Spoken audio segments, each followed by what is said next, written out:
Otherwise, I think like you have to push the envelope. Yeah. There's been too many generations that have been defined by what people think, we can achieve, or, limitations that have been imposed because of people not being able to think or dream big enough. And I think it's every generation's responsibility to show the endless possibilities to the next.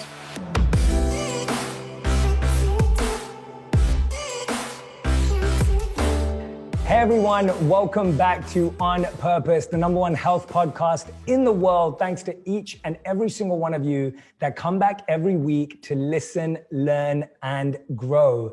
Today's guest is someone that I've been looking forward to interviewing for a very long time. I believe that she was actually one of the first names on my list when I launched the podcast 2 years ago, of someone that I was really excited to sit down with. So to me, this is a super special moment, and I think you're in for a real treat. Today's guest is the one and only Priyanka Chopra, and today we're talking about her new memoir, Unfinished. For the two people who are listening who don't know who Priyanka is an actor, singer, and film producer. She's been in the entertainment industry for over 20 years that spans both the East and West. Her Bollywood superstardom began when she won Miss World 2000, and she hasn't slowed down since. From starting her own production company and now having so many successful hit movies and TV shows in the US, and of course, most recently, marrying her beloved Nick Jonas, Priyanka's story is remarkable to say the least. And you can pick up her book, Unfinished, on February 9th. Please welcome to the show On Purpose, Priyanka Chopra. Jonas. Thank you. It's all right. Everyone forgets that. Sorry, Nick. Sorry, Nick. It's a new edition, and I've had 35 years of my life as just Priyanka Chopra, and most people know me as just that. So it's going to take a second. It's fine. I've been watching you for so many years since I was a kid, and obviously you were a kid too. When you started in the industry, and so I've been hearing your name and saying your name for so long. But no offense, Nick. My wife is also the same. She has my name last on her name too, so people forget me all the time. So we have something in common. But it's not really forgetting you, Jay. It's forgetting your last name. There's a difference. True. Thank you for the clarification. That makes my ego feel a bit better. But honestly, it's such a joy to have you here. I meant what I said when we first launched the podcast. You were one of the first names that I wrote down as someone that I was excited to speak with. And I saw a few days ago on Instagram, you posted a picture of yourself at age 17. And it was a great throwback. And I was wondering two things. The first thing is, what is a piece of advice that you wish you had at 17? And the other way around, is there a piece of advice or wisdom that your 17-year-old self would potentially share with you now, where you are today?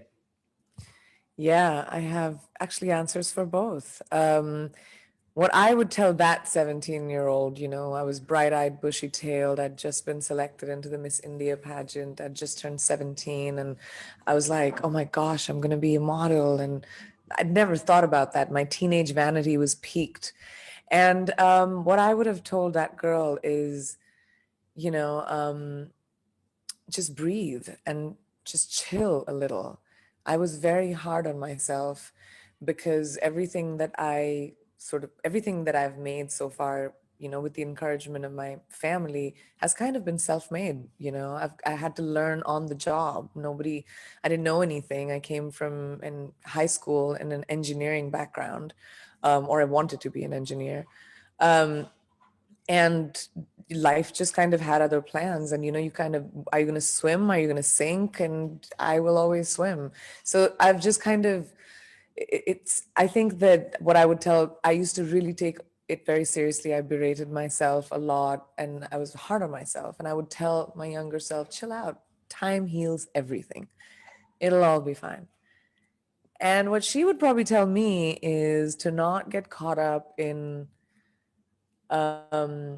my schedule and in the multiple things that I juggle, and not forget the excitement of doing what I'm doing. Sometimes it's hard, after you do it for such a long time. you have to remind yourself to be excited and be inspired and, you know, feel sort of alive instead of it being a job. And yeah, I think that's what she would tell me. I love that. That's a beautiful, both of those are beautiful answers. And I wanted to ask that to you because I think often we think like, oh, we have the wisdom now and we can advise our younger selves. But in the way you shared your answer, there's so much wisdom coming back. And I think that's a great reminder for everyone. Now, I saw a video again on your Instagram where you just received the book a couple of days ago. I had the digital version up until this morning when I finally got the physical version. So I've been flicking through on the digital version. It's nice to have it physically here. I'm intrigued that, you know, what chapter of your life, you spoke about excitement there, what chapter of your life was the most exciting to reflect and write upon? Because it's such a fascinating thing to write a memoir. But which part of it was your favorite of going through? My childhood, because I hadn't thought about it for a really long time. You know, in fact, just writing the memoir was so healing and weirdly sort of inspiring. I just remember never remembering, you know. I sat down to write it and I had never thought about what had happened in my life. I never looked back. I was only running, you know. As you know, the entertainment business, our jobs are very transitory, you know. It's not consistent, it's not stable. What you are, as much as your next job, you don't know where your next check's coming from, you don't know where you're going to be moving. So, you know, there's a constant like hustle and you're running all the time. And I just never looked. And when I started writing the book, I was forced to look. And I was very excited to write about my childhood because I could taste it, I could smell it. I remember those mogra flowers, the Rat Ki Rani that used to be in all the army barracks. I remember, you know, the feeling of the cold walls. They used to always be white. The garden, my bike, moving to a new city every 2 years. It was such a time of adventure for me and a time of sort of unlimited possibilities, you know. And I was raised with that. My parents always made me feel like the world is my oyster, you know, I can go anywhere I want. And that was such a time of wonder, you know. Yeah, well, it's beautiful that you have such strong, vivid memories. And it sounds like, and I'm thinking about our audience that's listening and watching, or will listen and watch this afterwards. It sounds like everyone needs to revisit their childhood or remember and write a memoir. Even if it's not a memoir that gets published and goes out to the world, it almost feels like reflecting is really important. What helped you? Were you speaking to friends from back then, or were you speaking to your, you know, who are you connecting with to reignite some of those memories? Oh, everyone in the memories. You know, I called my mom, my brother, my cousins who I grew up with, friends from the time. I corroborated the stories because memory is a weird thing, you know. I remember it a certain way, somebody else remembers it a certain way. And there was this one story I remember. I was kicked out of MoMA for touching a painting when I was 15, 16 or something. And I remember that day being wonderful because we went to the Statue of Liberty after, and like, you know, we got hot dogs and we were walking around New York City. And I remember it being like, oh, I touched, you know, a painting. That's so cool that I touched. I think it was a Starry Night. And my cousins who were with me remember the day completely differently. They were tortured, embarrassed. My cousin was an art student. She was like, you got me kicked out of MoMA. And like, I was like, wow, I didn't remember that at all. What was that's brilliant. Was that your rebellious side, or was that a mistake? Neither. Or was it I was just curious. curious? I feel like rules sometimes, and trust me, I mean, I'm in a public profession, I have to follow them. But, you know, sometimes we conform to rules that just sort of stop our ability to grow. And unless it's like hurting someone or something, which by touching Starry Night, I probably was hurting the painting. But at that time I didn't know. Well, But the value of the painting just went up. It just went up. but like otherwise I think like you got to sometimes you have to push the envelope. Yeah. There's been too many generations that have been defined by what people think we can achieve, or limitations that have been imposed because of people not being able to think or dream big enough. And I think it's every generation's responsibility to show the endless possibilities to the next. Yeah, you've definitely done that. I mean, you're constantly breaking rules in your career and your journey, starting from touching that painting at MoMA all the way through today. But was that an energy and a mindset that you believe you had at that young age? Or is that something you think you gradually developed? Where did that confidence come from? Because when I hear you say it today, it comes with confidence. Obviously, it comes with having done it.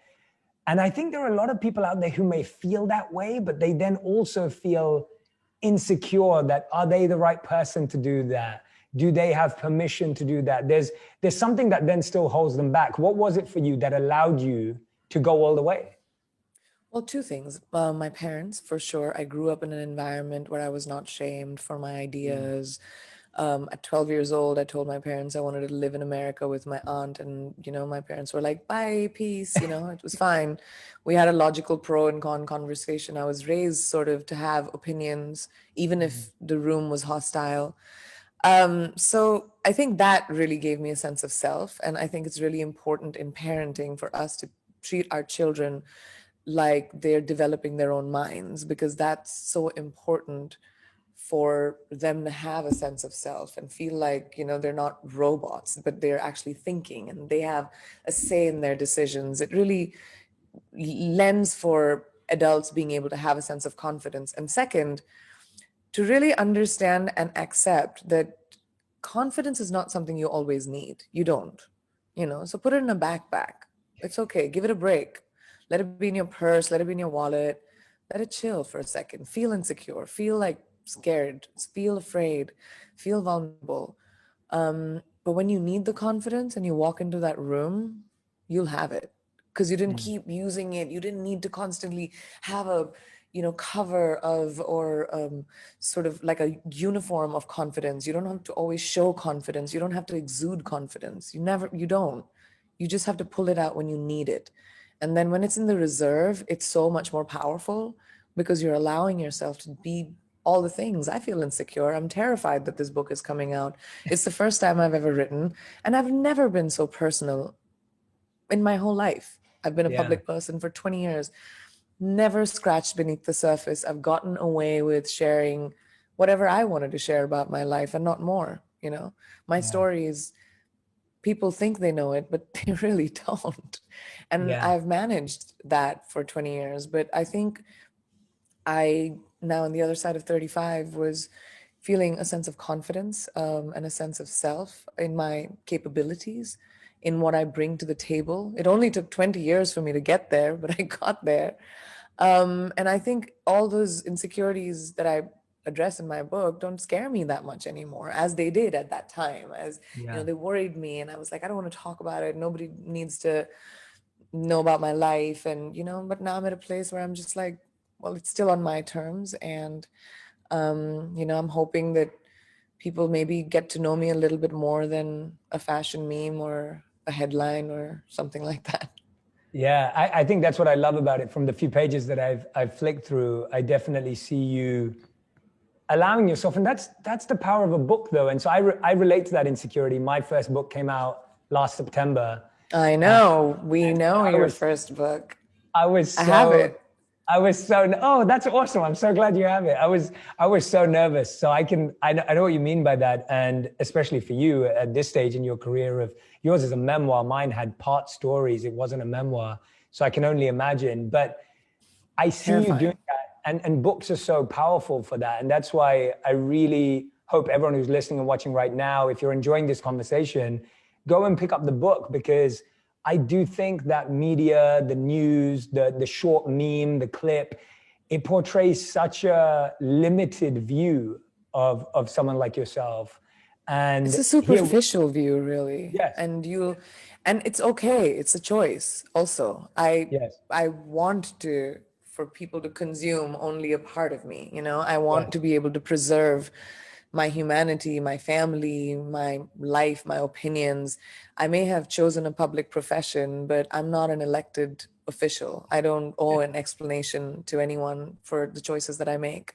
You know, I'm Mhm. here to create work. I'm doing a job just like everybody else. Mine happens to be in entertainment, and it happens to have a lot of cameras on my face. It's fine.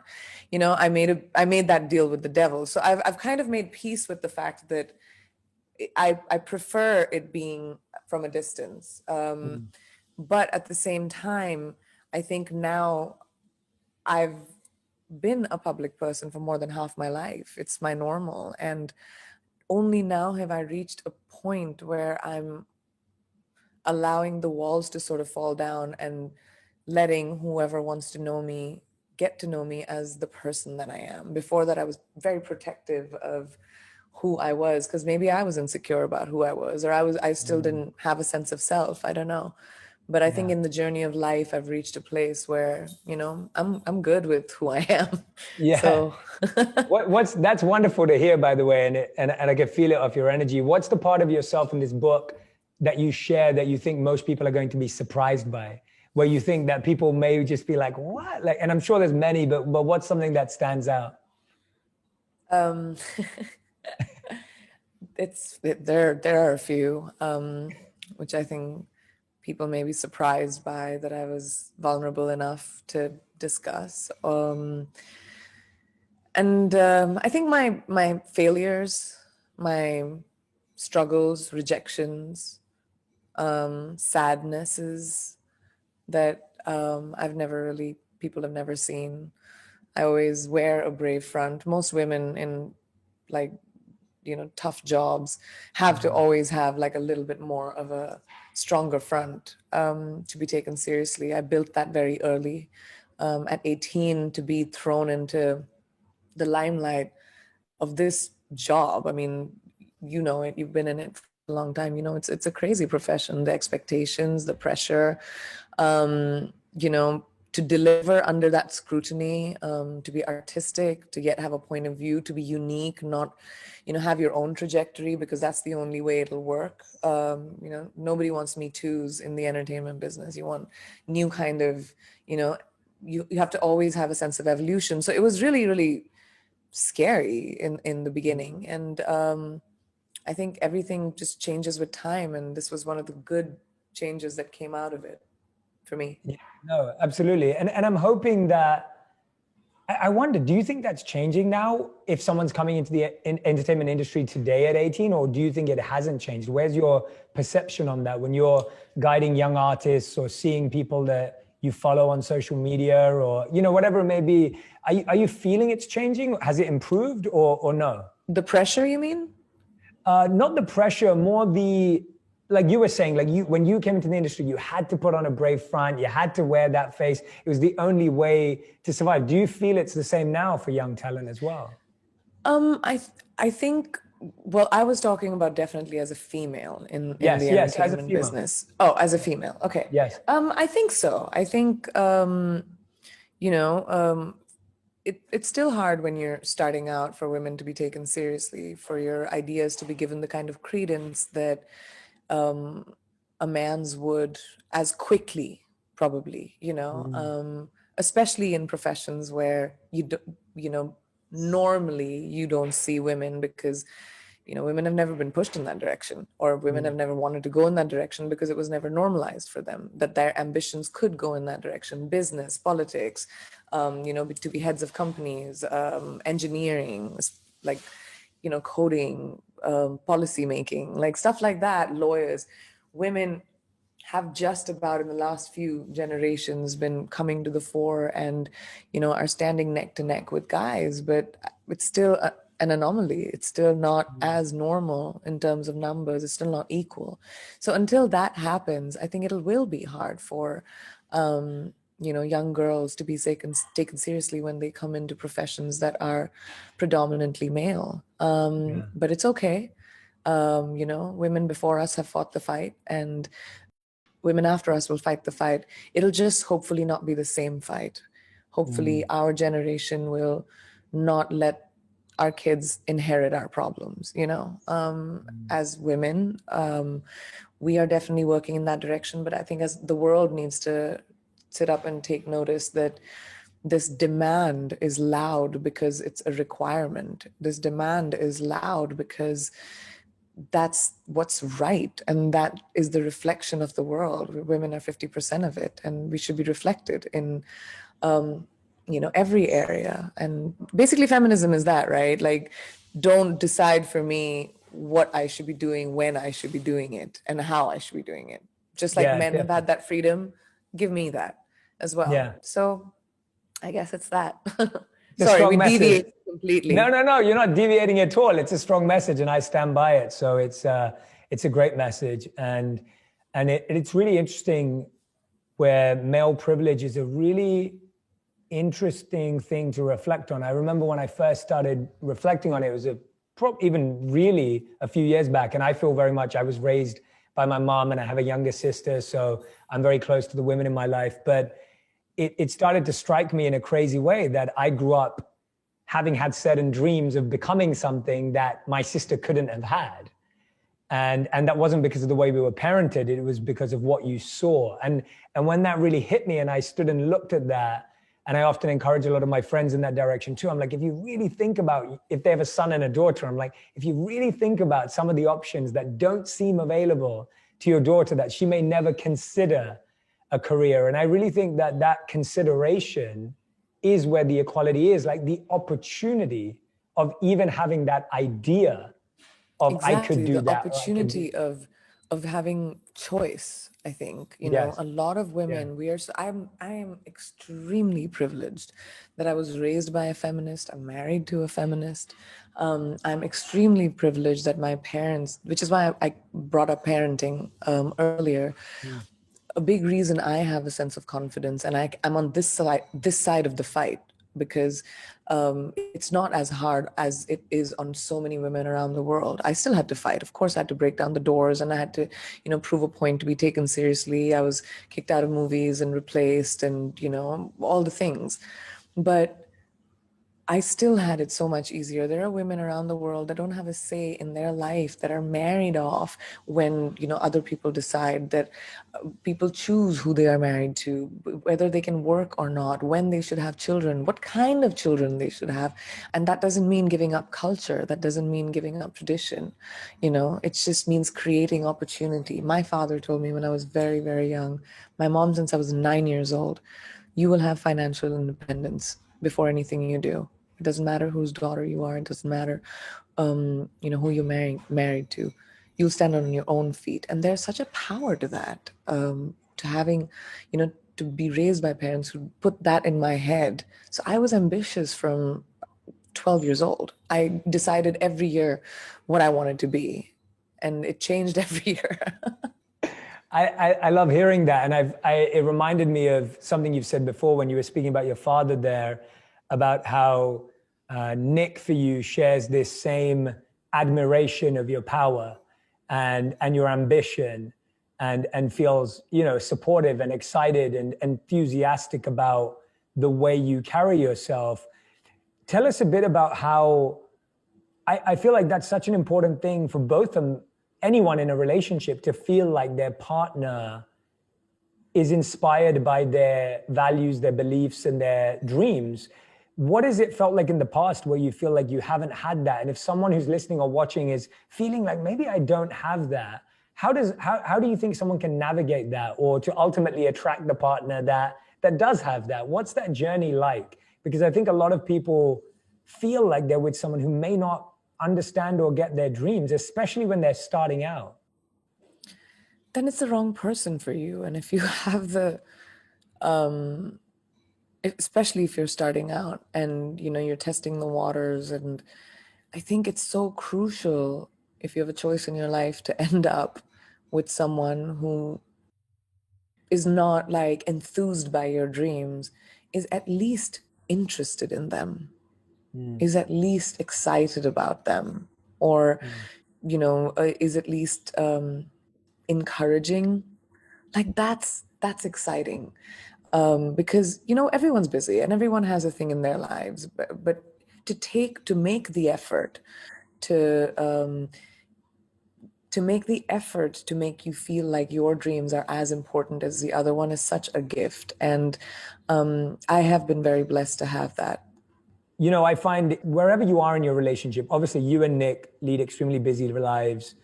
Uh, my wife and I lead busy lives. And I feel even if someone's not in the entertainment industry or the media industry, everyone feels like they live busy lives. What does support look like when two people are busy, driven, and ambitious? Because you obviously have it, you're speaking about it right now, and it's beautiful. What does that actually look like in a real practical sense? Obviously, the last 6 months or the last 12 months have been different. But in reality, what does that look like? Because I feel that maybe sometimes we have false expectations. Sometimes you want, it's not natural that you can be at every show Nick does. It's not natural for him to be at every set you're doing. Same with me and my wife. Like, my wife can't be at every event I'm speaking at. I can't be at every interview or something she's doing. What does support look like? What does love look like in a very real, practical sense? I think when it comes to support specifically, I think giving the other person the space to do what they're doing is very important without them feeling like, oh my, like for example, I'm here in London for a year right now and Nick is filming in LA, and I can't travel, but before the holidays he made sure he was here for 2 months to settle me in, to make sure that the house was all set up and everything was sorted and we were together for the holidays. That's because he was free at the end of the month. And that support, it doesn't have to be large. It doesn't have to be, a big expression of, I don't know, love or big gifts. It's not. It's about giving space. It's about giving freedom. It's about appreciation. And I find this one thing really helpful. I always think about when, he's busy or he's having a crazy day, which he does for me as well, which is amazing. And everyone can follow this and it's super easy, is to think about how can I make that person's day easier? Just like, and that's such a lovely, loving thing. Just sometimes I'm, back to back, especially when I was doing promo, I was doing like 20 interviews and suddenly there'd be like a really nice cocktail that would come in the evening, or suddenly there'd be a really nice like cup of coffee or, something to eat for me that would come in. And it's just like so sweet to think about that. Or if I'm sitting outside, he'll bring a blanket and put it. It's just being thoughtful and aware about your person. And, that's the greatest form of love, is showing it without really asking for it.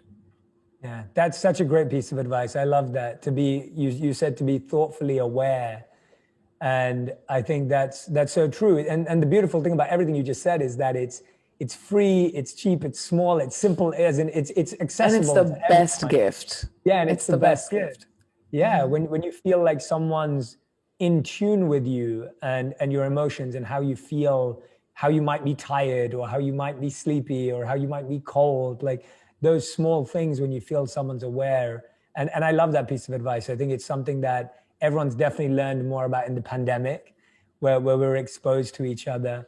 Tell me a bit about the title Unfinished, because obviously it leads to your determined, ambitious voice, but what other parts of your growth, maybe internally, personally, do you feel you're unfinished on or working on? I mean, so much. I've just about, I'm in my 30s and this decade has been amazing because I've just, found my strength, I think, as a woman. And what I'm looking forward to going forward is I'm very nascent in my career in America right now. It's just been 5 years since I've started working here. I just about have done my first, leading feature film. I've just about done my first dramatic part here. I want to be able to build, the kind of career that I had the good fortune of building in another amazing industry in India. I've done such a variety of roles there, worked with the best filmmakers, best actors. I want to be able to have that experience here, so that I'm like my artistic side, now that I've started on this journey in this part of the world, is peaked to be able to do that as well. As a producer, I want to be able to create a lot more South Asian content in Hollywood. I didn't see enough parts for myself. I didn't see enough of it on TV. And considering how large the South Asian population is in around the world and how English speaking we are, English language entertainment should be reflecting that. So I want to be able to tell stories in India as well and as here. I want to build as an entrepreneur. It's something I didn't do, up until now because I was building my acting career so much. So, founding my own brand, investing in tech, I find that really fascinating. My philanthropy, I want to be able to set up my foundation really well. My work with UNICEF. I've just about moved into our new house after almost 10 to 15 years of living in rentals or hotel rooms, because I always just kept moving. I was so nomadic. I'm looking forward to, watching the trees grow in my garden. I love that. Watching trees grow is great. I love that. You're that's brilliant. Hearing you say that. I love hearing you talk about the South Asian storytelling. Like obviously that relates very strongly to me and my roots growing up in London as well, where I think we have an incredibly strong South Asian community where you are right now, where I was born and raised. And I definitely felt this, lack of representation, lack of the ability to dream, Lack of opportunity. lack of opportunity to dream in a certain way. And, my career has been totally random, but and I'm doing something today that I would never have imagined even knowing it existed. But see, even that, you and I, two South Asians sitting in these boxes and talking about the fact that the careers that we are thriving in, that we have worked so hard to make, was never in our minds, was never a possibility. But I would have never dreamed about it because it wasn't in my realm of dreaming. But that's not how it should be. Considering we're 1/5 of the world's population. We're huge. We're everywhere. Okay. And I think, and it shouldn't be so hard for me to, come into an industry and say, I want an opportunity. And for people to be like, oh, well, we're going to have to create that now, won't we? Why? We've existed for a really long time. It's the irony of it is so amusing, but sad at the same time. Yeah, no, that resonates very strongly with me because I didn't even know any careers existed. And when I say this, I don't say it lightly. I genuinely didn't believe careers existed outside of medicine, engineering, and business. Like I didn't know. I didn't know that you could have a successful career in anything else. Me neither. At 17, when it was a fluke why I got into the Miss India pageant, and that kind of kick-started everything for me. But I wanted to be an engineer because those were the options: doctor, engineer, lawyer. And if you come from an academic family or failure, if you come from an academic family, or our parents are immigrants, and our parents, like my parents, even in India, were building their businesses for the first time. It wasn't inherited from them, so they also were surviving. And I think it's that survival instinct that sort of pushed them to put the aspirations that they knew best, on their kids. Like this is the best job, you'll always make money, you will be stable. Yes. But also the internet sort of changed our I think our generation. The fact that the internet made the world such a small place, which is another big reason why we should see so much more representation, is because we're catering to the whole world now. Definitely. You're reminding me of a few years ago. Before I actually started doing what I do today, I went to a presenter training day run by the BBC in London at Pinewood Studios. I'm sure you know it or have seen it. And we went to these studios, and it was an ethnic minority TV training day. So it was only for ethnic minorities. So I went into this room and there were just 5 brown and black people in there. That was it. And it was a free training session on presenting and seeing if you had the skills to be in media. And then I remember at the end of it saying like, oh, like, is there any opportunity? Where do we? And they were like, no, there are no opportunities. And I was like, what? You called us all here to train us, to tell us there are no opportunities? And they were like, oh, but you can start a YouTube channel. And that's what you're saying about social media is so true, that it was so hard to find an entry point without being able to create your own community. And I think I love the way the world's gone, because now it's allowed each and every single one of us to create a community around what we care about. And that's what I wanted to ask you, that today you're an entrepreneur, you're an actor, you're a producer, you have your own production company. How do you define Priyanka Chopra Jonas's purpose that kind of cascades into all those areas? Like what do you see as your purpose in the work that you're doing? Because to me, it seems it's always been driven by purpose.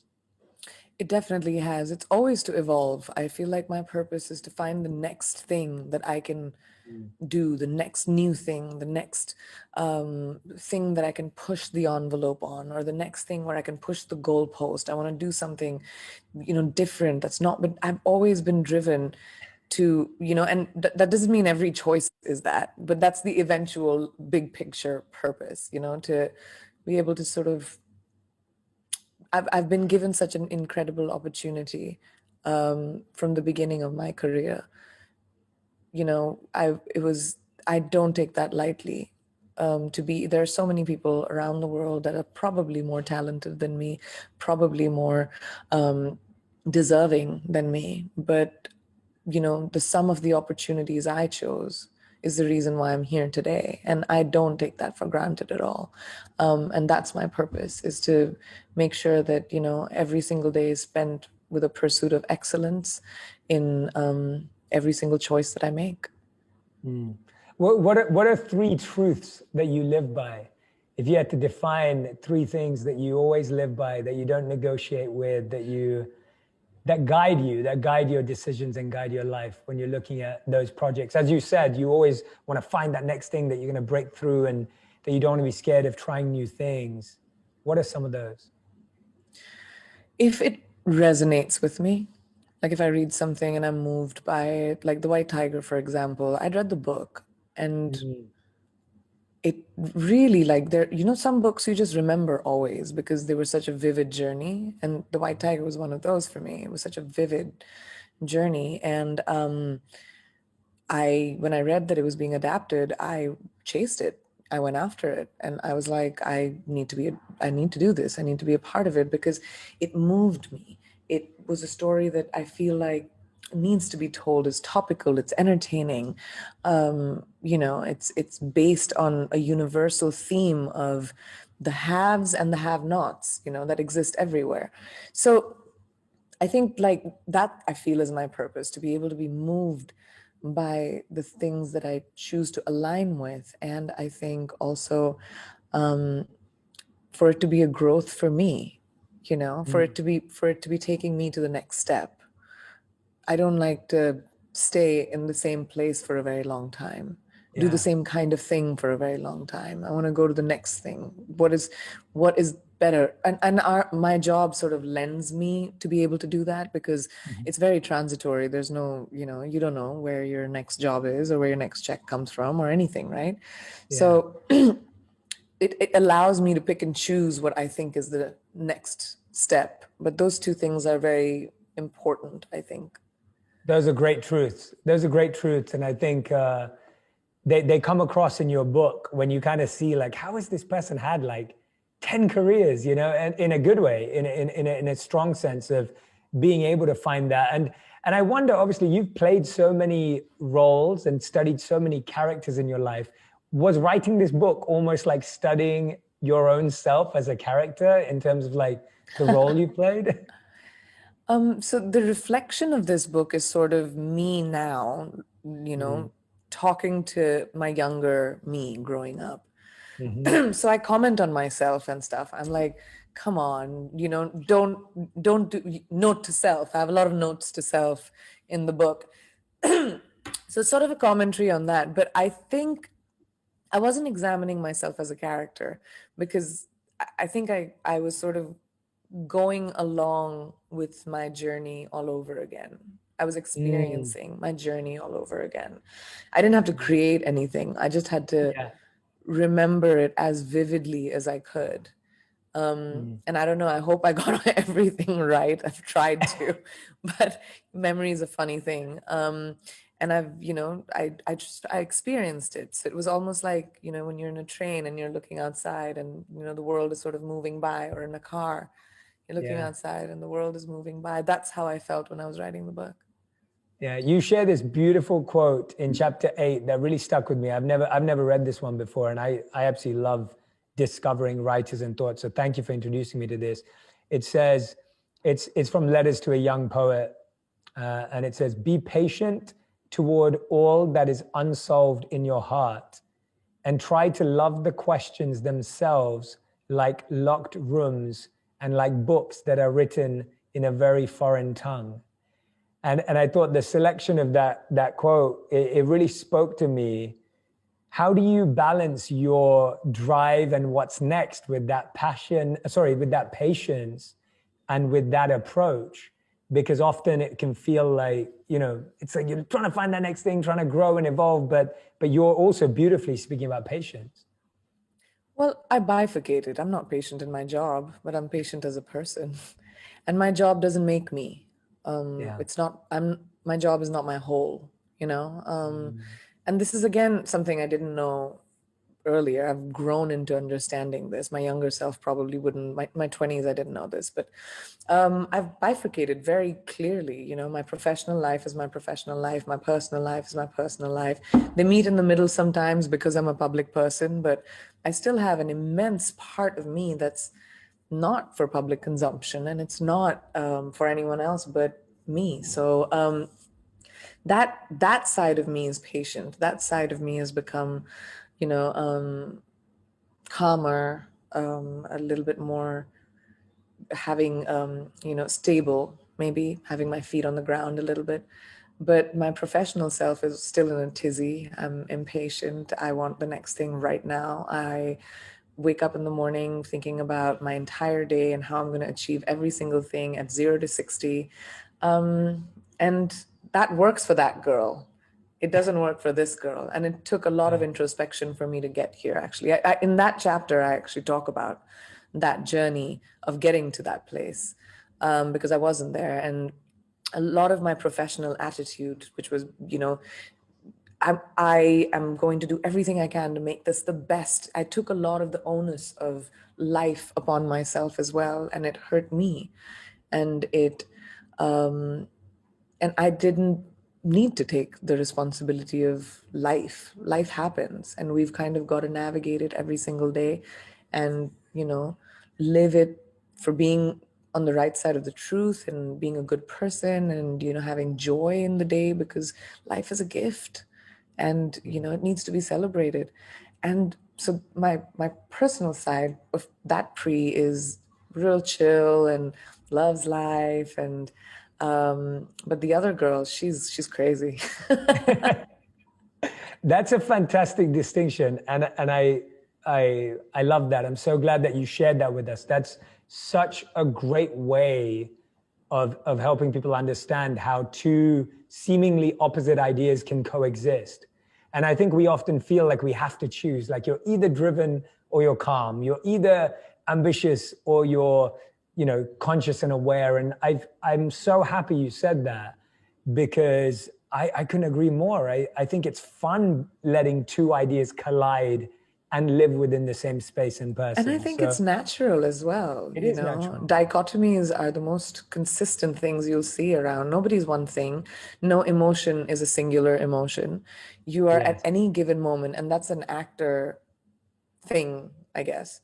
When you're playing a character, you have to think about everything that character is playing. You can't just be like, oh, this is an angry scene, I'm going to just be angry and yell my eyes out, yell my whatever, throat out.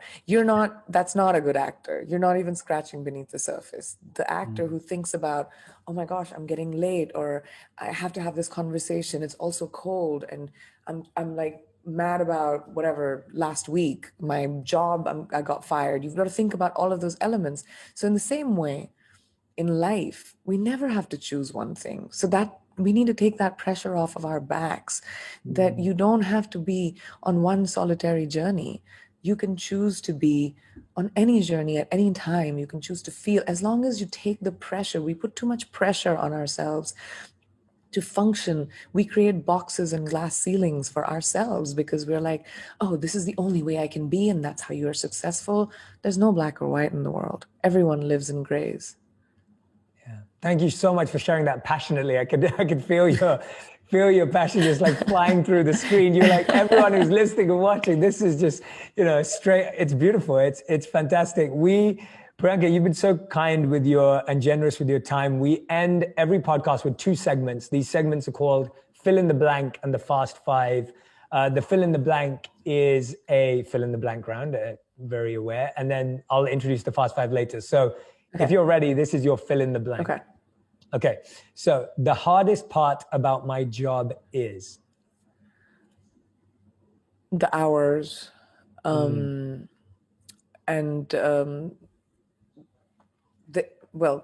Fill in the blank. The blank is the hours. Basically, I have to explain that because, my job can come up at any time on any day. It doesn't matter if it's someone's birthday. It doesn't matter if it is, my anniversary. It doesn't matter if I am, I don't know, going to a friend's wedding. If the job comes up, you've got to kind of deliver. That's the hardest part, really. Yeah. And I want to be honest and let everyone know right now it's 7 p.m. where Priyanka is. It's 11 a.m. where I am. So she's still here kindly doing this interview. So just to be really honest about the hours and the work. And I'm going to be doing it till 1 a.m. Yeah, I believe you. Okay, next one. 2020 gave me a new perspective on? Creativity. Because it gave me a sense of balance. I became a lot more creative, I think. Yeah, that makes sense. That stillness, that clarity, that slow down for once. The luxury of time, which I never have. Yeah. And I've never chosen. this forced time was very helpful. Yeah, I love that. My power comes from? My family. Working hard makes me feel? Fulfilled.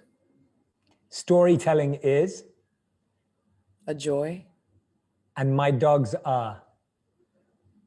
My world. I love it. Okay, this is your final 5. So questions can be 1 word to 1 sentence maximum. You did extremely well on the fill in the blank. So these are 1 word to 1 sentence maximum. Okay. Who do you go to for their opinion about your work? Nobody. Great answer. I love it. It's a great answer. I let the people decide. One of my favorite things about you over the years is just how straight talking you are, and obviously my intention has only been positive towards you, but I've loved watching your interviews where someone tries to ask just an awkward, irrelevant question, and you always just give them the best answer. It's so fun to watch. It's so fun. Thank you. I haven't been able to be on the other end of it, thankfully, but it's great. It's great. Okay. What's the best piece of advice you ever received? To have courage of conviction. My mom said that to me when I was very young. She said, if you're going to tell the truth or if you're going to tell a lie, just know that, whatever you do, you have to stand by it. The good, the bad, the ugly. It's all yours. Wonderful. What's the worst advice you've ever received? I don't retain bad advice. Great answer. That's a great answer. It's awesome. Yeah. It makes perfect sense. Why would you? I don't have the place in my brain for it. There's too many other things floating around. I love it. Question number 4. What's something that you know to be true for you, but that other people may disagree on? So something that you're confident is true, but other people may not understand it fully. that I'm actually, like you, a monk. But people won't believe it.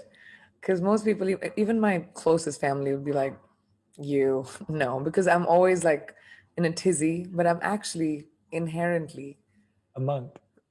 rather close to monk. Not really, actually. I love it. No, I love it. That's great. That was the whole reason why I was encouraging people to have a monk mindset, that anyone in the world can have that. So I love Yeah, hearing. That's that's beautiful. You don't have to live like a monk to think like a monk. So I'm glad totally. that's great. Okay, fifth and final question. If you could make one law in the world that everyone had to follow, what would it be? No one goes hungry, is my Mm, law. mm. It's it. It's the worst thing to see. Yeah, if we could change just that, it would really change a lot of things. That's such a great law. We've never had anyone say that before, so I'm really happy you shared that, and I couldn't agree more. As a monk, we worked on several food distribution programs in India where I was, and it was so meaningful to see. But there's so much work that needs to be done in that space all across But the all world. over the world, oh my Yeah, all over gosh, the world. everywhere. Yeah, That's like such a basic right and yeah, need for a human being to just live. And, I've done, obviously coming from having grown up in India, but also I've worked with kids around the world with UNICEF. And it's just, it's like, that's gotta change. A hungry child is, it's just, it's not right. It's not natural, you know? yeah. And yeah, and it's like, we talk about, as we were talking about, the dreams and the ambitions, but it all starts with food and water, and it Yeah. starts with those basic necessities to help that person. So that's a beautiful And we answer. also, as privileged society, have become very desensitized to it. You Yeah. drive past homeless shelter, you're not thinking about it. And I'm not saying that, each person needs to empty their wallets and like make a difference to the world. I think, yes, it is the responsibility of the large earners, definitely, of, the billionaires of the world, because in a big way. But I think also the responsibility of each one of us to just do whatever we can, and that doesn't have to be large. It could be just kindness, compassion, change someone's life. Just look around you, your neighborhood, just that itself will be helpful. Mm, I was, as a kid, my mom told me, no matter how badly off you are, how bad your circumstances are, someone's worse off than you. mm, And that's just the truth of the world. yeah. I love how much you remember and quote your parents. It's such a beautiful thing because it shows you the power of good parenting and It beautiful really is. messaging from a young age, because it's such a special thing. So They I also think repeated themselves a lot. that's brilliant. I love that. They just kept saying the same thing every same birthday. Every same thing. birthday. I was like, all right, I get it. Well, the repetition worked. It worked. The Yeah, I wrote a repetition. book about them. So Yeah, I love it. Yeah, yeah, the repetition works so much that if you want to be parented by Priyanka Chopra Jonas's parents, this is what's in the book. No, please go and grab a copy. We're putting the link everywhere for Unfinished, a memoir by Priyanka Chopra Jonas. Go and grab the book. Go and read it. Go and share it. Read it together. Start a book club around it. We're going to make this one of our book club picks for the On Purpose community. So I'll be sharing that with all of you in all the notes as I'm reading through it. Recommend that you do the same. Priyanka, I'm so grateful for your time, your generous time, for staying up with us. I know you've got lots more of these to do. And I look forward to meeting you very soon. So thank for you so much. sure, thank you. Is there anything you want This to was share No, last I with just want everyone? to say this was so nice, Jay. It was such a lovely conversation. I always knew it was going to be, but you're just insightful, and I can see why, you do what you do so well, and more power to you, keep pushing it.